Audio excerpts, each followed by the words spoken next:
Hello. आज हम एक नया टॉपिक शुरू करेंगे। इस टॉपिक का नाम है work done by a dipole in uniform electric field.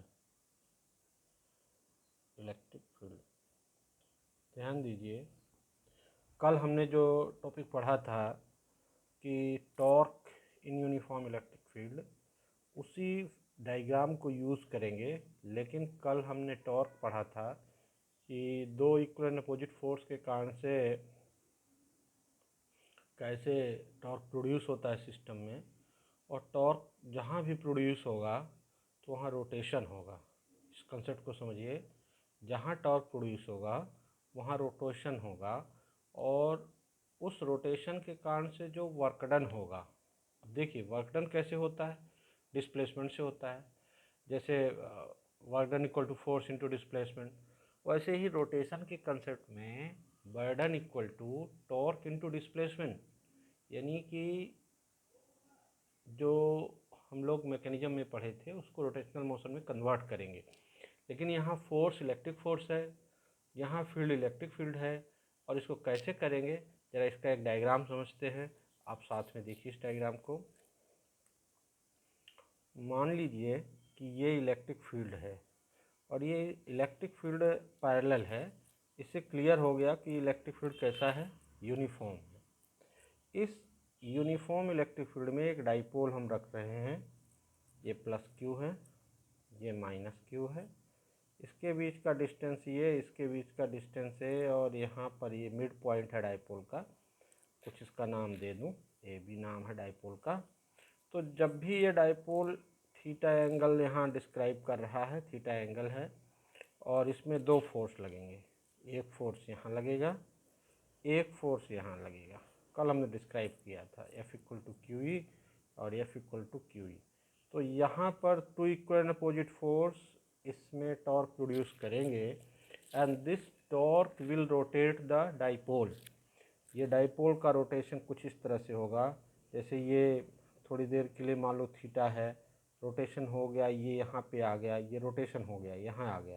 अगर क्लॉकवाइज है आगे रोटेशन हो गया, यानी कि इसमें रोटेशन अगर पहली कोई पोजीशन है तो दूसरे पोजीशन में हो गया, एंगल चेंज हो गया। इस तरह से क्या वर्क डन हुआ, what is the work done we have to required. How to calculate the work done? Now see the concept. What is the work done? Work done equal to torque into displacement. इसका basic concept कहाँ से आया? Work done equal to force into displacement, ये यहाँ से आया। लेकिन यहाँ फोर्स की जगह क्या लग रहा है? टॉर्क, रोटेशन मोशन में। और डिस्प्लेसमेंट की जगह यहाँ डी थीटा लग रहा है। इसलिए हमारा बेसिक कंसेप्ट ये हो गया बर्डन निकालने का। अब ध्यान दीजिए, अब यहाँ हमको बर्डन कहाँ से कहाँ तक, मान लो कि ये थीटा वन एंगल है और जो नया पोजीशन आया थीटा टू है, तो D W is equal to total work done निकालना। तो आप क्या करोगे, क्या करना चाहिए हमको? इंटीग्रेशन करना चाहिए, टाउ डी थीटा। अब इस साइड आप देखिए कि थीटा कहाँ से कहाँ जा रहा है, theta one to theta to, या किसी बुक में जीरो टू थीटा, या ये डिपेंड करता है कि हम कैसा केस अप्लाई कर रहे हैं। लेकिन general theta one to theta to. Theta one क्या है? पहली पोजीशन, डाइपोल की फर्स्ट पोजीशन। थीटा वन क्या है? First position. फर्स्ट पोजीशन का जो एंगल है वो थीटा वन है एंगल, और ये थीटा टू क्या है? सेकंड पोजीशन या फाइनल पोजीशन या नेक्स्ट पोजीशन का एंगल है। किसके साथ एंगल है? ये इलेक्ट्रिक फील्ड के साथ एंगल है। किसका एंगल? डाइपोल का। अब यहाँ इंटीग्रेशन डी डब्ल्यू का क्या होगा? डब्ल्यू होगा। और इधर आप वैल्यू रखिए, theta one to theta two, tau equal to क्या होता है? P E sine theta D theta. जरा याद करिए, P E sine theta D theta. P क्या है? Electric dipole moment. ई क्या है? इलेक्ट्रिक फील्ड है। इसको सॉल्व करिए, सॉल्व करेंगे तो पी क्या है? कांस्टेंट है, बाहर आ गया। इंटीग्रेशन में आपको मिला θ1 to θ2 sine theta D theta. आप इसको सॉल्व कर दीजिए। तो सॉल्व करेंगे तो साइन थीटा का इंटीग्रेशन क्या होता है, माइनस कास थीटा, θ1 to θ2। अब वैल्यू इसकी पुट करिए, ये फाइनाइट इंटीग्रेशन है, तो पहले आपका minus cos θ2 minus minus cos θ1, upper limit then lower limit, W equal to P minus cos θ2 minus minus plus cos θ1। So W is equal to PE cos θ1 minus cos θ2। ये work done आ गया। अब ज़रा मेरी बात को समझिए, ये work done जो आ गया, ये वर्क डन किस कंडीशन के लिए है और कब ये वर्क डन का फार्मूला अप्लाई करेंगे आप, जब इसमें θ1 और θ2 दिया हुआ हो, यानी डाइपोल पहले किस एंगल पे है, फिर टॉर्क ने कहाँ पर उसको डिस्प्लेस किया, वो एंगल दोनों दिए हुए हों, तब आप इसको लगाएंगे। इलेक्ट्रिक फील्ड और P दिया हुआ हो तब आप इसको लगाएंगे। ये फार्मूला एक जनरल फार्मूला है, इस फार्मूले से हम लोग आसानी से फाइंड आउट कर सकते हैं। लेकिन अब हम इसके में केस लगाते हैं। देखिए इसमें डिफरेंट केसेस हम करते हैं कि कैसे इसमें और भी पॉसिबिलिटीज़ बनती हैं बर्डन को कैलकुलेट करने की। देखिएगा, मान लीजिए कि θ1, इसको हम केस 1 दे कि θ1 equal to 0 and θ2 equal to theta. इसका लैंग्वेज क्या होगा, इसका लैंग्वेज ये होगा कि dipole initially along field then displaced to theta. इसका मीनिंग ये हुआ। इसका डायग्राम कैसे बनेगा, डायग्राम देखो, ये हो गया आपका इलेक्ट्रिक फील्ड, ये इलेक्ट्रिक फील्ड हो गया और डाइपोल पहले यहाँ है। जरा देखिए डायग्राम में, देखिए पहले डाइपोल यहाँ है, ये प्लस है, ये माइनस है, पहले डाइपोल यहाँ पर है, तो θ1 क्या हो गया, 0, क्योंकि इलेक्ट्रिक फील्ड और P के बीच का एंगल P इधर लग रहा है। और जब ये रोटेट हो के इधर आ गया, यहाँ पे आ गया डाइपोल, प्लस Q और माइनस Q, तो ये एंगल है थीटा, यानी θ2 है थीटा। ये कंसेप्ट है इसका कि डाइपोल इनिशियली अलॉन्ग फील्ड है, then it displace to theta. Then आपको ये लगाना है, then you will get here W equal to PE cos 0, θ1 क्या है 0 एंड कास थीटा। कास 0 की वैल्यू बताइए 1 cos theta. So what you will get here, W equal to PE 1 minus cos theta. ये दूसरा इक्वेशन हो गया। लेकिन आपको ऐसे कन्फ्यूजन क्रिएट नहीं करने दिमाग में कि हम कौन सा फार्मूला लगाएं, कौन सा फाइनल फार्मूला है। ये डिपेंड करेगा कि सिचुएशन कैसी है, क्वेश्चन में कैसा सिचुएशन दिया है, अकॉर्डिंगली आप फार्मूला लगाएंगे। तो आपको फार्मूला लग गया। फिर आप केस 2 में देखिए, अब दूसरा फार्मूला लगाते हैं हम लोग। जैसे मान लीजिए कि अगर हम ये देते हैं कि थीटा इज इक्वल टू 0, मतलब जो सिचुएशन है, जैसे इलेक्ट्रिक फील्ड है और डाइपोल इसी पोजीशन में रहा आता है, ये अपनी पोजीशन से चेंज नहीं करता, ये प्लस Q है, ये माइनस Q है, तो यहाँ से जो P और E है इनके बीच का एंगल 0 है, थीटा क्या है 0 है। तब इस पोजीशन में work done equal to PE 1 minus cos 0। Cos 0 की वैल्यू बताओ, कास 0 की वैल्यू 1, तो 1 माइनस 1 क्या होगा 0, मीन्स नो वर्क डन। अगर ये डिस्प्लेसमेंट नहीं हुआ तो हम कह सकते हैं no displacement no work done. बिल्कुल सही कंसेप्ट है जो पहले भी पढ़ते आ रहे हैं। केस 3 लगा दीजिए, if theta equal to 90 degree. तो डायग्राम कैसा बनाओगे, इलेक्ट्रिक फील्ड ऐसे बनाओ और डाइपोल ऐसे बनाओ, ये प्लस ये माइनस, डाइपोल ऐसे हो गया, 90 डिग्री बन गया यहाँ। तो जब 90 बनेगा तो वर्डन क्या होगा, PE 1 माइनस कास 90। कास 90 की वैल्यू बताओ क्या होगा, कास 90 की वैल्यू 1 माइनस 0 cos 90 0, तो W इक्वल टू पी वर्डन हुआ यहाँ, W इक्वल टू पी वर्डन है क्योंकि डिस्प्लेसमेंट है यहाँ से यहाँ डिस्प्लेस हुआ है। फिर case 4 sorry, if theta equal to 180 degree, ये कैसे होगा, इसका अपोजिट हो जाएगा पहले वाले का, केस 2 का। इधर इलेक्ट्रिक फील्ड लग रहा है और डाइपोल जो प्लस था ये माइनस हो गया और नीचे प्लस हो गया, यानी इधर लगने लगा P और E लगने लगा इधर, तो वर्क डन हो जाएगा इस केस में PE 1 माइनस कास 180। बताओ कास 180 क्या होता है, कास 180 क्या होगा, 1 माइनस -1, कास 180 -1 होता है। W इक्वल टू ये -1 क्या हो जाएगा, प्लस हो जाएगा, 2P आ गया। तो आपने देखा कि हाँ वर्डन सबसे ज़्यादा है कब, जब थीटा 180 डिग्री है तब यहाँ वर्डन सबसे ज़्यादा है। तो हमने जो एक कंसेप्ट पढ़ा, work done on a dipole when kept in uniform electric field, ये कंसेप्ट छोटा कंसेप्ट है, 2 मार्क्स वाला कंसेप्ट है, लेकिन ये कंसेप्ट टॉर्क से जुड़ा है। टॉर्क आपको क्लियर है कि टॉर्क कैसे प्रोड्यूस होता है, फिर टॉर्क से जब सिस्टम रोटेट होता है तो वर्डन होता है, देन आप इसको अप्लाई कर सकते हैं। आप इस फार्मूले को 1-2 बार और करेंगे, 1-2 क्वेश्चंस और करेंगे। हम एक इसी का एक छोटा पोर्शन एक और डिस्कस करते हैं,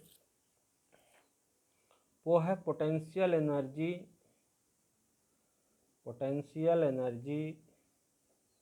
इन a dipole.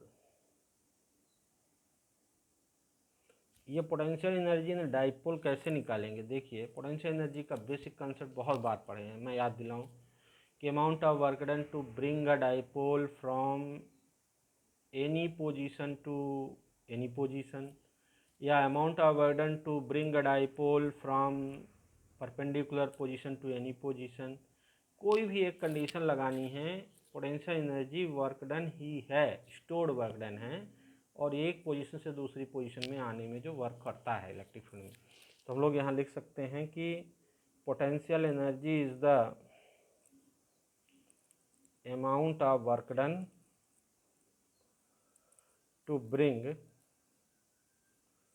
Dipole from perpendicular position to any position.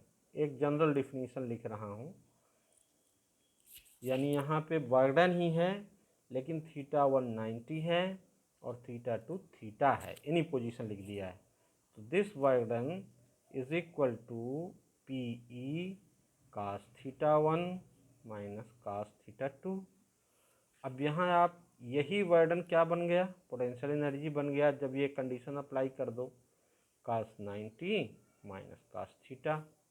अब बताओ cos 90 की वैल्यू क्या होगी, 0 माइनस cos थीटा, यानी this is the potential energy, ये माइनस बचेगा माइनस P cos थीटा। तो आपको ये जो पोटेंशियल एनर्जी है, this is the potential energy for dipole which is stored in the form of work done.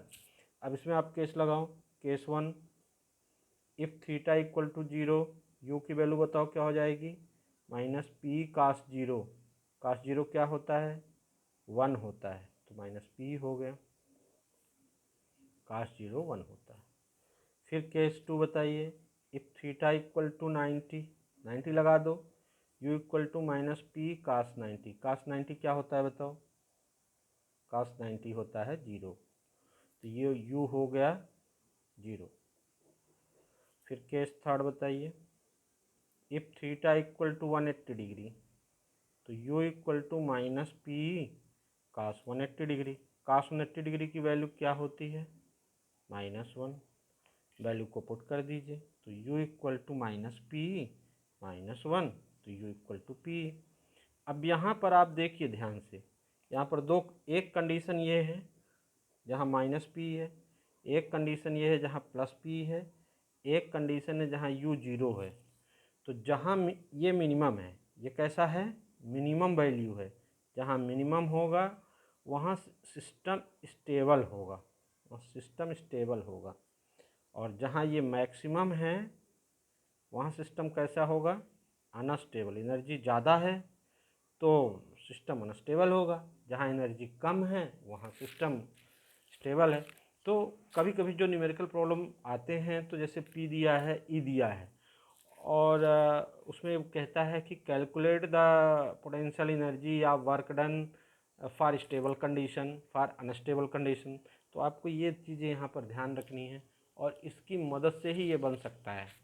तो आज हमने एक टॉपिक पूरा किया, जो टॉपिक कल हमने शुरू किया था कि dipole kept uniform electric field, तो टॉर्क प्रोड्यूस होगा, वर्क डन होगा और पोटेंशियल एनर्जी स्टोर होगी डाइपोल में, इसी के कारण से तो वर्क डन कर रहा है, तो जिसके कारण से उसमें एनर्जी आती है, स्टोर होता है। तो ये तीन चीज़ें हमने पढ़ी और हम लोग अब इस टॉपिक को क्लोज करेंगे और कल से एक नए टॉपिक शुरू करेंगे। देखो थोड़ा थोड़ा कंसेप्ट पढ़े हमने ने, इलेक्ट्रिक फोर्स पढ़ा, इलेक्ट्रिक फील्ड पढ़ा, और इलेक्ट्रिक फील्ड एक डाइपोल में कैसे वर्क करता है इसको पढ़ा।